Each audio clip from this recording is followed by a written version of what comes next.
Hello again, I'm Robert Fithen, and here we are in the final stretches of the deep dive into the albums of 1983. We are just about in December, but one more album from November. On November 30th, Bad Religion released their second album called Into the Unknown. And I'm familiar with Bad Religion. I have their first album, How Could Hell Be Any Worse? I've got several of their other albums over the years. They pretty much start off a pretty hardcore punk rock band, but then they start to mellow out, like most of them do, and start making like longer songs, a little bit more of a mid-tempo thing, but they keep that punk rock spirit with the lyrics and the energy and the devotion.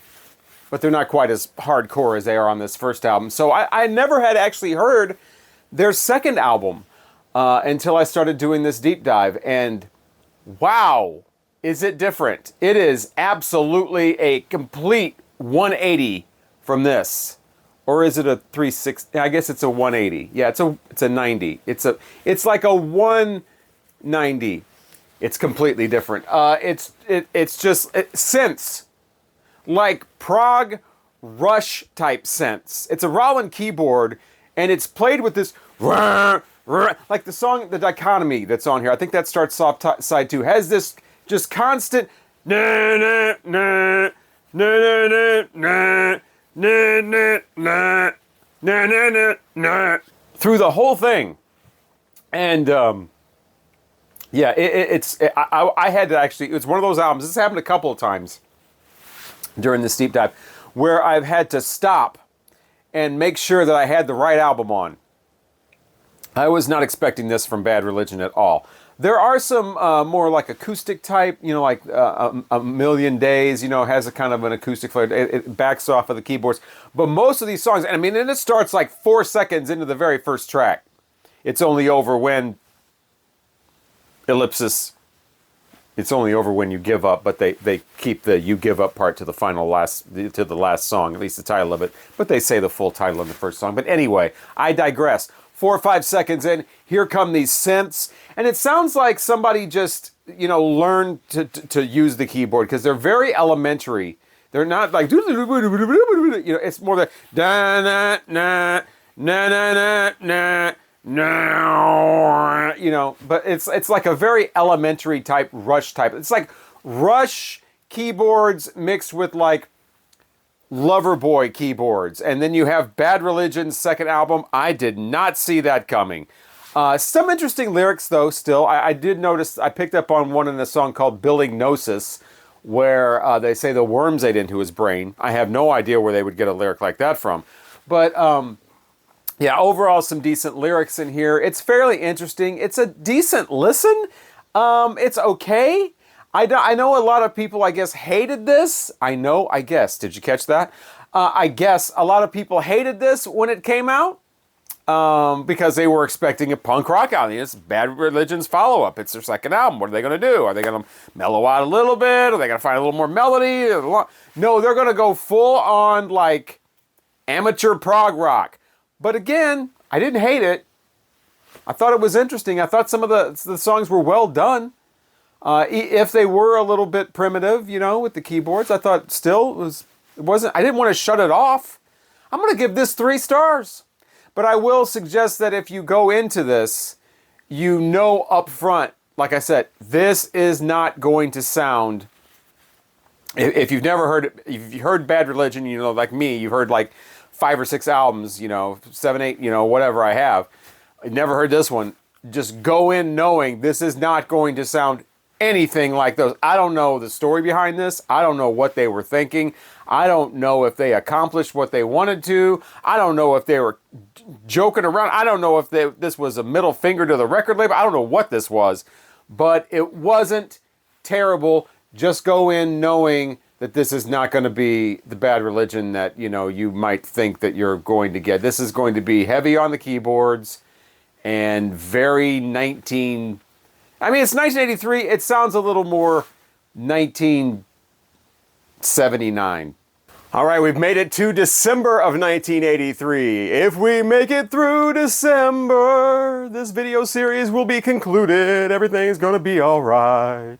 We've made it into December. We're in the holiday season now. Christmas is coming, and of course, Slayer has their debut out called Show No Mercy. Yeah, I wonder how many Christmas lists this ended up on, like Christmas wish lists. I hope Santa brings me some Slayer this year.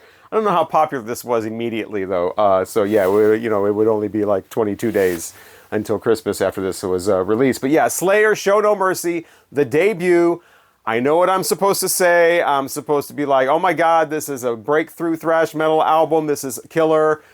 5 stars all around, and be done with it. But I'm going to go into a little more detail than just that. Because I've had this for a long time, since the 90s. I didn't know about this when I was 10 years old. I mean, I'd heard the name Slayer here and there and knew they were like this hard satanic metal band, but never really heard this until, I was in my teens.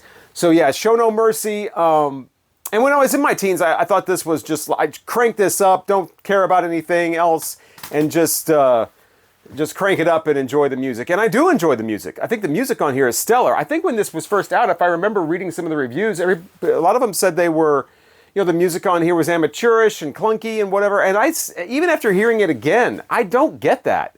I think it sounds great. I love it. I love the balance this is between like the sort of unvarnished underground metal, speed metal sound where it can be kind of clunky sometimes, and then more also mixed with that, a band that is tight and is, the killer guitar riffs, killer guitar playing, some decent drumming on here. It has its moments where, it is a little bit raw and it is a little bit kind of, they could probably, practice that a few more times. But that's what I love about it. I think it's a perfect balance of that. The music on here is great. I still want to crank this all the way up. And so yeah, I have no issue with the music on here at all. Listening after all of these years, it's some of the lyrics. Like I've said before when I've been in this series, when I've talked about other bands that are into the Satan thing and devils and whatever, I think the more fun it is, the better. I think the more serious they are, the more that I'm not so into it. I think if you're going to do the Satan thing, you have to make it fun. You have to make it kind of, tongue-in-cheek almost. You have to have fun with it. And some of these bands, especially when you get into like 90s, like death metal stuff, they take it way too seriously. It's not engaging to me. Then you get into things like people go and do, evil things, and that has nothing to do with Satan. That has to do with people. That's reality. That's people really acting like assholes and doing horrible things, and I'm not into it. And so this one kind of rides that line. There are songs in here like the Antichrist about being the devil, that, that's fun. And hearing Tom Araya, in this early phase of Slayer, do that squealing vocal thing on Torture! He doesn't do that in later Slayer releases. But hearing this early, it's kind of fun, and so I still have fun with songs like that. But when they start getting into more of people and singing about what people have done in the name of Satan and how great that is, that the people, and the killing and then I got to back off. And there's a lot of that in metal, a lot of it in the early days. It sounded sort of like a warning, like you don't want to do this because this is what it leads to. It's like cautionary lyrics. Slayer always sounded to me like they were relishing it. Like they were in the violence and the misdeeds and things like that. And again, if you want to, you're 15, 18, whatever years old, and it's all new and exciting and dangerous sounding, I get it. But after you've been an adult and you've been around real evil, it's not as inviting anymore. All I can think of is, yeah, that's not cool. That's just not cool. Again, a lot of the Satan stuff is fun, pentagrams and demon possession and, conjuring evil, all that. That's great, it's fun. But when it gets to serious stuff like real life, no, I'm not into that. Especially, done with this heavy metal music or whatever. And like I said, once you've experienced people's evil, and you've been around real evil, that kind of stuff just, to me, isn't fun anymore. And I mean, I obviously, like a lot of us, I've seen it from afar, political stuff and whatever, where people are just as evil as they can be, and they love it, and you wonder how people can act like that and live with themselves, and it's like, that's what motivates them, is hatred and and hurting other people and whatever. That's what turns them on. It's what gets them off, whatever. But I'm talking about anything like, just being a part of corporate world, where you've got people, you're around people, you're in meetings, and you've made it up to this level of the corporate, world, and you're now part of it, and you're sitting there in meetings, and you're listening to people get excited about firing 32 people and ruining 32 people's lives and taking away their livelihood, and doing it during the holiday season where they won't be able to buy their kids gifts. It's not like they're firing bad people or they're getting rid of, assholes. No, they're getting rid of good people. They just are assholes that love to do that. They get off on the power of being up here and playing the puppeteer and ruining people's lives. They get off on it. And once you've been around that kind of evil and you realize that, it's not about pentagrams, it's not about winged serpents coming down, all that, fairy tale stuff. It's about real people acting like complete assholes. Then this kind of stuff is a lot less entertaining when they start singing about that. So I'm going to have to give this 4 stars. Music is great. The Antichrist, Satan stuff is fun. But when they start talking about actual real life things and they still got the metal, and they're relishing it, and, I can't, my mind just starts thinking about the stuff that I've experienced or the stuff that I know about secondhand, thirdhand, and I can't get into it. So that's the change you make, I think a lot of us make as we grow and we experience real life situations and we start understanding some of the human psyche that goes on with some of these, I keep calling them assholes, just assholes, on an extreme level, then the whole I'm a killer of the, then all that stuff is a lot less great. But the music on here is terrific. It absolutely was a completely influential album, broke through the whole speed metal barrier. You got to give it up to Slayer, but not exactly for somebody my age who's seen some shit. All right, so now we are up to one of my favorite metal albums of all time, one of my favorite rock albums of all time, one of my favorite albums of all time, and that is Accept and Balls to the Wall. Now, okay, this was released in Germany in December of 1983. It was not released in the US until January of 84. So I'm usually doing US release dates on this deep dive, which means that I wouldn't be able to review this album in this series because it's technically the US release date is the following year. But I'm breaking rules for this because I had to put this in there. I'll probably just go ahead and review it again if I do 1984 because this album is just that good. Except, I have, I think pretty much all of their early albums at this point. And this is still the favorite. It's their most popular. And there's so many things to love about this album, aside from just the cover art. And wow, what cover art? This would make Rob Halford go, God damn. So yeah, love the cover of this. Love the music on this. Love Udo Dirkschneider's vocals on this. What is there not to love about this album? There's not a skippable track on here. This is hard rock. I love the way the drums sound on here. There is one track on here where they put in a little bit of the during the music break. It seems very out of place. It seems kind of tacked on. Other than that, though, drums sound crystal clear. They sound like a real drum kit, just bashing away. Absolutely excellent sound on this album. This is the US one, by the way. I don't have a German release of this. I've often wondered if the German one sounds even better because the US one sounds great. It's a Robert Ludwig, mastering on this, so it should sound great. But, Balls to the Wall. Opens with the track called Balls to the Wall. We've got your balls to the wall, man! Don't watch the video, because he comes out, he's kind of like pudgy and wearing like camo and stuff. It's best heard.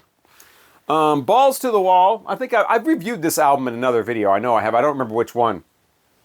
But I've talked about how the lyrics on this album are kind of like, they're a German band and they're singing in English. So it's a little bit clunky in some places. I mean, their English is 20,000 times better than my German. Although I will say that when I went to Germany, I did not get any ha. So I was hoping I wasn't going to get a ha, and I didn't. So I'll at least say that. But yeah, their English is better than my German. I can imagine that some of my German comes off as like, okay, that's not how that's what? There's some of that in here, like balls to the wall. I think the way the lyrics go, I think he's saying back, you got your back to the wall, but he's saying balls to the wall. Balls to the wall means you're going full throttle. In fact, balls has nothing to do with testicles. It's the balls on the top of the throttles in an airplane. That's where the saying came from, and pushing them all the way, to the wall, basically, meaning going full speed, full throttle. Got you just go in there and go balls to the wall. That's where that came from. But yeah, stand up. God bless you. We're going to track the change. You can't stop them. Oh my God, what a great sound. What a just ferocious. And then the part where it gets real low and he's like, yeah, come on. Don't be afraid. Let's put a bomb in everyone's ass. Maybe he meant like, let's light a candle under everyone's ass, meaning let's get everybody up and out of their seats and going put a bomb in everyone. I love it. Head over heel the same way. That's the one about being in the park after dark and, you end up head over heels looking for love in the park. But I should mention that a lot of the lyrics to this song are written by Gabby Hawk, who is the wife of the lead guitarist, Wolf Hoffman. And then Gabby is also the band's manager and their sort of, their promotional person. She was in charge of she was in charge of the album cover. So there's a lot of homoerotica going on here, but it's coming from a woman. So it's just this weird kind of, you're not getting any of this on any other. Well, okay, some of the Judas Priest albums. Other than that, you're not getting that on a lot of other heavy metal albums from the 80s, and it totally works here. Songs like London Leather Boys and Love Child are blatantly gay lyrics, and pro-gay, not hating gay. I mean, if you want hate gay, there's all kinds of hard rock songs about that. There's, that's not rare. But actually, pro is rare for the 80s. And so, yeah, there's so many, those songs, great, and the Losers and Winners, and that's the one where you get, write her a letter, you'll feel better, tell the girl you like her, just write her a sweet letter, you'll feel better. Oh, she doesn't like you? Then screw the girl next to you. Oh, well, problem solved. He's here to help. He's here to help. There's also Turn Me On, which is great. That's one of my favorite. They're all great, but that's one of my favorites on here. That's the one where it's like, he's wanting to. Somebody's coming after him, like the police or somebody, the mob or somebody's after him. So he's got He's got the other person, and they're in the room, and he's locking the door, and they've only got a few minutes. So let's go at it. It must be done. Turn me on. I'm going to explode. No, it must be done. It's like, this must be done. There's no question. I'm going to have to ejaculate. Now, come on. Let's all get on board with this. This must happen. Great lyrics. And the kind of lyrics you are not going to get anywhere else. And like I said, the ferocious voice of Udo Dirkschneider at peak form on this. And then Winter Dreams is like the great, like, soft landing, a little more mellow of a thing to kind of close the album out. Every single song on here is great. Some are better than others. I love the Turn Me On and Head Over Heels, and then especially the title track. But wow, I mean, come on, obviously 5 stars. But I mean, and there's the inner sleeve. I think this is a gatefold in Germany, and this is actually the gatefold photo, if I'm not mistaken. But yeah, the inner sleeve there. There is the aforementioned camo, with Udo looking super young and super cool. And just in case you didn't get the clutching the ball on the cover, there it is again with all the lyrics that you can read along with. Like I said, I reviewed this before. I'm sure I'm repeating all of this, and I've said all this before, but yeah, except balls to the wall, man. 5 stars. Another album was also released on December 5th, but this was a US release date for this album. It actually had come out in the UK in November, so going with the US release date for this one, and it's the very first solo album from Ian Anderson. And when I say solo, I mean he did just about everything on here with the exception of some keyboard work. Everything else is totally Ian Anderson. Which, of course, he's the main guy from Jethro Tull, with various musicians in that band coming in and out, but now he's credited with this just a solo album. Originally, the Jethro Tull album, I think, was supposed to be an Ian Anderson album, but that ended up, the record company was like, no, you need to release this under Jethro Tull. That's the name that sells. That's what we're going with. So you had a Jethro Tull album there that sounded unlike other Jethro Tull albums, very synth-oriented, very... You know, not that flute rock, classic rock type of thing that was going on before. And then this one kind of sounds more like that. A lot of synths, a lot of keyboards. And unlike what Bad Religion did in the album I was talking about from those guys to start this video, this isn't the proggy kind of hands on the, you know, the chamber music almost kind of through a Roland keyboard. This is more of the, you know, bouncy little... computer age kind of synth, typical for 1983, and the album is called Walk Into Light. Very first song is Fly By Night, not a cover of the Rush song. This is a completely different song. So right away, you know that this is not going to be the flute rock. This is a totally different thing. We're bouncing along here. The second, a little bit of a prog feel, but prog light, very much so. The second track on here is called Made in England, and now we've pretty much gone disco synth.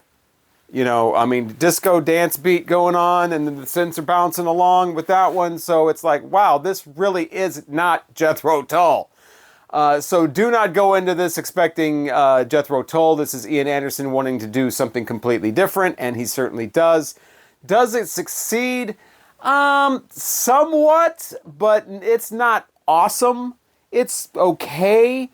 I kind of went back and forth whether to give this 2 stars or 3 stars. I think I'm going to give it 3 because, again, just like the Bad Religion one, if you go into this not expecting anything, not knowing who Ian Anderson is or Jethro Tull or anything, you just kind of take this as with a blank slate, you might actually like this a lot more. But if you go into this like, oh man, what's Ian Anderson do? Come on, man, get back to Thick as a Brick or Bungle in the Jungle. What is this? Then you're going to hate this. So I'm going to give this 3 stars, but a cautionary 3 stars. There are some decent moments on here, like Black and White Television has this kind of more foreboding kind of keyboard sound going on. There's a few other tracks in here that are standouts as well. User Friendly comes up more towards the end with some kind of clever lyrics about, you know, I'm user friendly, you know, putting in the keyboard, you know, terms with, like computer keyboard. Computer programming terms with, you know, basically a love song. You got Different Germany wrapping it up. That's interesting. And so, yeah, some interesting things, some clever things, and some okay synth stuff. Like I said, some of it's a little more proggy than some other stuff. Like the Made in England thing is just full-on disco synth. So there's a little bit of variety as well. So I think he did, you know, I think he may have did what he set out to do with this. It's okay. I never heard this before. I started doing this deep dive. And so now I know what an Ian Anderson solo album sounds like. I've never heard any Ian Anderson solo albums before this, but I heard plenty of Jethro Tull. So I'm going to go ahead and go back to Jethro Tull. I don't know if I'll listen to this again, but when I was listening to it, it was okay, 3 stars. It's December 9th, 1983, and the band Slade is just about ready to make their big break in the United States after decades, basically. I say almost ready. It's almost going to happen, but not quite yet, because on December 9th, they released their album called The Amazing Kamikaze Syndrome in the UK. Yeah, this is a solid rock album. It's Slade really changing up their sound just a little bit, rocking out just a little harder, a little tougher sounding, and they make it work for 1983. Now, this album has a US version, and usually when that happens, it's, you know, you've been watching the the deep dive here, you know that this is happening quite a bit in 1983 with UK bands. There's a different version for the US. Sometimes the tracks are in different order, maybe different mixes. They might have a different artwork. And usually I go with the US release date and the US version because that's what I would have had if I had the album in the 80s. This one I'm doing a little bit differently because the US version has a different name. It's got obviously different artwork. And the songs are in completely different order, obviously. This has a song that's not on there. There's like 3 songs that are on there that aren't on here. And this doesn't even come out in 1983. This isn't released in the US until 1984 in March. It's called Keep Your Hands Off My Power Supply. And that's actually a track that's on here that's not on the UK, the Kamikaze album. So I'm just going to talk about this one. And who knows, if I get around to doing a 1984 deep dive, I will pull this out and give this a fresh review. But let's just talk about the amazing Kamikaze Syndrome from Slade. It starts off, the very first track you hear is actually on here, called Put the Hammer, or Slam the Hammer Down. And it's interesting because it starts off, hey, can you hear me? All right, are we ready? And it's like track 4 on here, which I can already tell just from that the UK version makes a lot more sense because it's the first track and he's saying like, are you ready? Come on, can you hear me? You know, and then the song starts. Real nice, like boom, boom, boom. You can headbang to this if you want. It's a headbanging Slade track, if you can believe that. After that is the track that's also on here. Yeah, it's right after this one on here too, called In the Doghouse. A little bit more of a rock and roll type of feel on that, almost like saxophone-y kind of thing. I'm not sure we necessarily need that one so up front in the album. I think it actually works better on this one as this last song on the first side, In the Doghouse.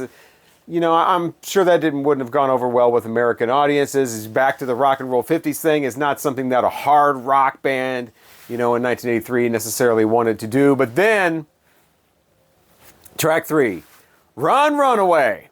There it is. First track on Keep Your Hands Off My Power Supply. But the third track on here was the huge hit single, and that was the song that in a year would bust them right through to the United States. Now, there had already been chatter about Slade in the US because of Quiet Riot doing Come On, Feel the Noise, and of course they would later do Mama, We're All Crazy Now.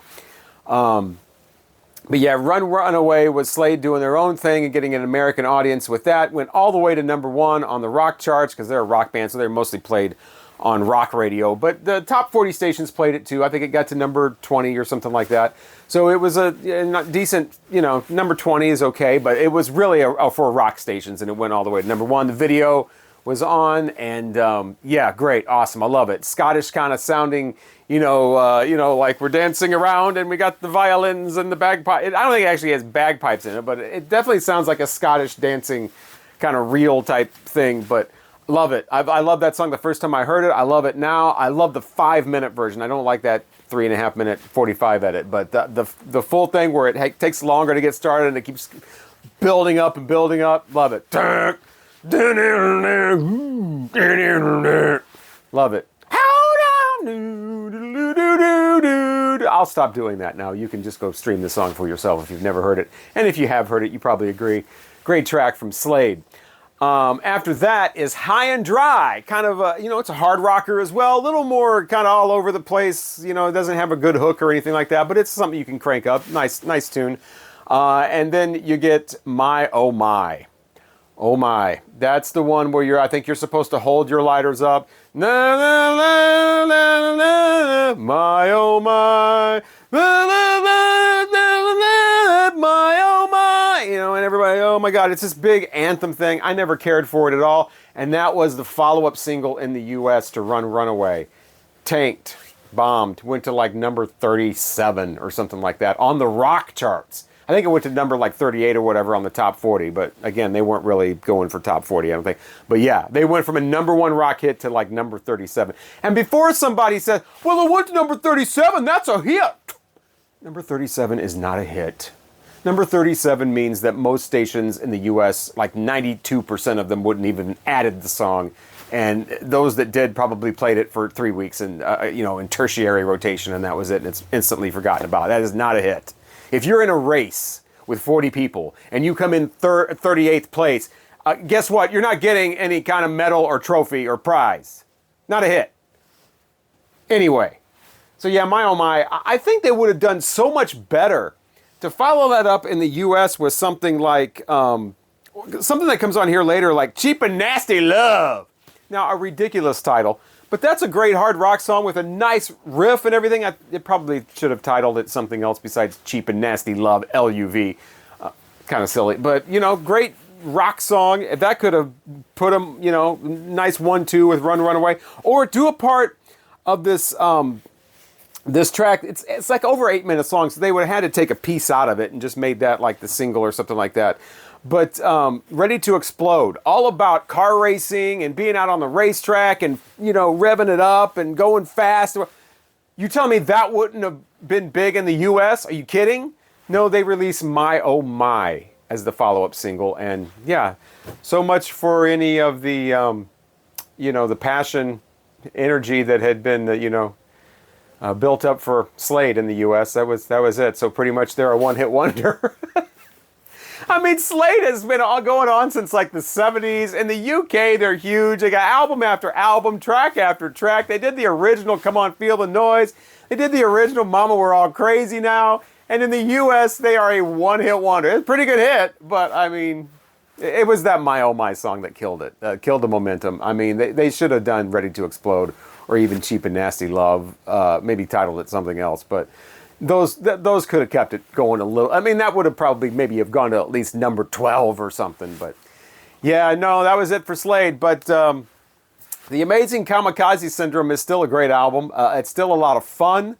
They're a couple of notches above a lot of the bands that would try stuff like this. Because, I mean, it's 83, it's tail end of 83, and it's 84 in the U.S., I'm not talking about time zones, I'm talking about release dates. And so, you know, this was the beginning of that glam rock, hard rock, fun, party rock kind of stuff, you know, pop metal, whatever you want to call it. And it's too bad that Slade couldn't carry that torch in the U.S. just a little bit longer, but there you have it. There's a couple of tracks on here that are not on the Keep Your Hands on My Power Supply, like Cocky Rock Boys, Rule OK. I can see why they didn't put that on there. It's decent, but it's not awesome or anything. And then the whole Rule OK thing, American audience wouldn't have gotten anyway. And then there's the slow ballad, you know, C'est La Vie, and that's not, you're not missing much with that on there. So if you do have the, you know, American one, and you're in the U.S. and you can get this for, I don't know, $8 or something, this is enough. I don't think you need to get necessarily the UK version unless you want them in a better running order. I will say that has the songs in a much better order, but the good ones are all on here, and then you get the track Keep Your Hands Off My Power Supply as well. So yeah, I'm giving this 4 stars. Like I said, a lot of fun, a lot of energy. It's Noddy Holder getting older. Didn't mean to rhyme that. Starting to sound like a hard rock Rod Stewart. And I just want to say, I was ahead of the curve, I think, on a lot of Americans as far as Slade, because I remember Dynamic Sound, the K-Tel album. I had it, and it had Mama We're All Crazy Now on it. And so I heard Slade when I was a little kid on that K-Tel album. And for some reason, there's versions, and I'm not talking about the Canadian one, they're both US versions. They removed that song and put a different song on. I don't know if they lost the rights to it or what, but it's only on certain versions of the US Dynamic Sounds K-Tel album. But so yeah, I grew up with that, and I remember when the Quiet Riot one came out, I was telling kids in school, I'm like, I had that song when I was a little kid. That's by this band called Slade, and they were like, yeah, right, Fifth In. Whatever, dude. You think you're so cool. It's like, I know I'm cool, number one. That's not an opinion. I know I am. And one of the reasons is because I had that Slade song when I was a little kid. It's called Mama We're All Crazy. Now it's even spelled the same way. Anyway, 4 stars. The Amazing Kamikaze Syndrome from Slade. All right, one more album to go in this particular video, doing the deep dive of 1983, and that's the one that was released on December 12th of 1983, and it is from the band The Fall. It's called Perverted by Language. Now, The Fall was one of those bands that I had always heard the name, but never really heard them or knew much of what they were about, and now I have heard an album from The Fall. This was only released in the UK. Didn't get a US release until like the 2000s, I think, on a CD, so not available in the US at all, and this is terrible. Let's just say that right up front. I don't know what their other albums sound like, but this Perverted by Language one from The Fall, not into it. at all. Just droning, plodding, going nowhere, long songs that just find a thing and just repeat it over and over again, and with a guy yelling over the top of it. That's The Fall. Now, usually, you know, sometimes, a lot of the time, I'm all into the trance-like, you know, they keep repeating a riff and hammering it into the ground, and you end up going, you know, just surrendering to the music. You know, I love a lot. There's a lot of that German progressive rock that I was always into. I still am. Is like that. There's a lot of that. You know, Mother Sky from Can, excellent. Some Velvet Underground that's like that. There's all kinds of long kind of, you know, they do the same thing over and over again, and you just kind of fall into it. That's not really what this is. More just like annoying. It's just like, when is this going to end? This is just awful. And so that's what I think of this album. I don't know, again, what their other albums sound like, if they're all like this, but this is definitely not for me. And I could do like the individual track, you know, hey, there's a song called Eat Yourself Fitter. Starts off the album. It's awful. Hey, there's a song called Hexen Definitive. It's terrible. Hey, there's a song that starts side 2 called Smile. It's awful. You know, there's no point in going track by track on this. The whole album pretty much is terrible. I think there's a female vocalist on one. She doesn't help matters any. I think that's the wife of the lead singer or something. I don't care. Terrible. It just sounds just like they don't have any point to this. There's the shouting, the lyrics are not necessarily interesting or clever. The music does not put me in that thing where I'm like, oh, this is kill. Oh yeah, it doesn't do that. It's not good enough to do that. It's just, like I said, just plotting and annoying. And I'm all about, you know, avant-garde too. Atonal, you know, stuff that's completely way out, you know, get way off the path. Love it. Love a lot of it. Don't love this, though. It's not doing it for me. And I can appreciate that they're doing this in 1983 when there's not a lot of this stuff going on, but it still, it doesn't work for me. 1 star for this album. I'm sure that this, you know, if you go critic reviews, it's 5 stars across the board, because this is the type of thing that a lot of people don't want to admit they don't like because they don't want to be uncool. You know, I better say this is the best thing ever. And oh my God, I totally get it. I get it. I'm so cool. 5 stars. Fine. I'm not cool. I'm unhip. I'm not even smart enough to understand this music. So 1 star from Perverted by Language from The Fall. What a way to wrap up this video. But there's another one coming up, and it's the final one as we conclude not only December of 1983, but also 1983, because when you conclude December, that's how the year, and that's how it works. So yeah, the ride is coming to an end with the next video. Thank you so much, because it's been a lot. And if you've watched every video, I absolutely appreciate it, because that's a lot of time devoted to my YouTube channel, and I from the heart. I love it, because if it wasn't for people engaging and watching and commenting, and I don't know if I would be doing this, because it would be kind of like I'm just you know, doing this for myself at that point. So please accept my sincere thanks for watching these videos. Even if you've only watched a few of them, hit and missed a couple, that's fine, totally understandable. But there's one more to go, and I will talk about albums from Dr. John. Also, the other album from Acid, I was so much into that first one they released. They came out with another one this year. I'll talk about that one. And also George Clinton and the P-Funk All-Stars, and that's actually 2 different albums released on the same day. So that and a lot more in the next and final video of the deep dive of 1983. I'm Robert Fitton, and I will talk to you again hopefully then.